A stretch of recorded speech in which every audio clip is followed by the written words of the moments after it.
Kumbawa, magandang gabi, ako po si Gerardo Migueres, Coordinator ng Pang-International na Relasyon para sa Gobyerno ng Shiga.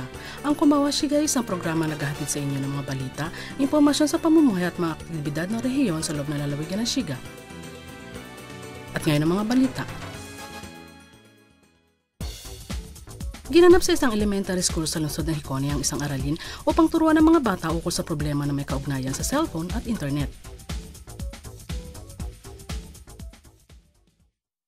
Ang aralin na ginanap sa Takamiya Elementary School, lungsod ng Hicone ay dinaluhan ng mga mag-aaral mula sa ika-5 na grado. Ayon sa tagapamahala ng klase, humigit kumulang sa 70% ng lahat ng mga mag-aaral sa junior high school at halos lahat ng mga nasa senior high school ay mayroong cellphone.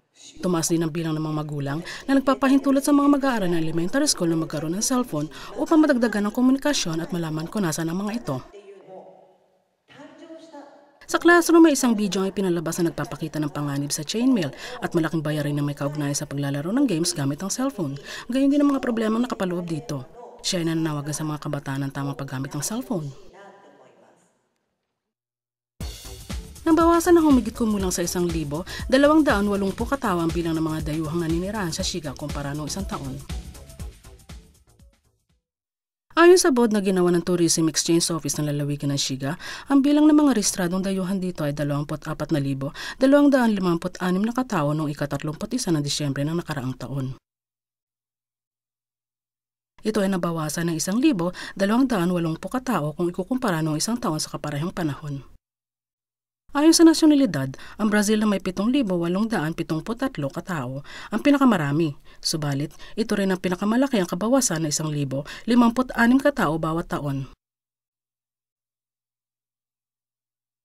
Ipinapalagay na ang malubhang kalagayan ng ekonomiya at ang epekto ng naganap na lindol ay isa sa mga dahilan ng pagkabawas sa mga rehistrante. Paunawa buhat sa lalawigan ng Shiga. Ang sakit na impluwensya ay lumalaganap. Upang ito ay maiwasan, pag-ingatan ng mga sumusunod. Magmumog at maghugas ng kamay kapag nanggaling sa labas ng bahay. Gumamit ng tissue at takpan ng bibig at ilong kapag uubo at babahing. Palagi ang magsuot ng mask. Matulog ng sapat sa oras at kumain ng wasto.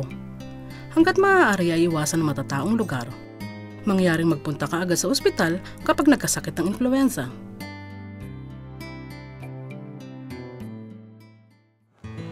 Ang ika-68 Biwako Mainichi Marathon ay gaganapin sa ika-3 ng Marso sa susunod na buwan. Ang Biwako Mainichi Marathon ay kabilang sa 3 pangunahing marathon na panglalaki sa Japan. Ito ay magsisilbi ring unang hakbang sa pagpili ng maging kinatawan ng bansa sa World Athletics Championship na gaganapin ngayong taon sa Moscow, Russia.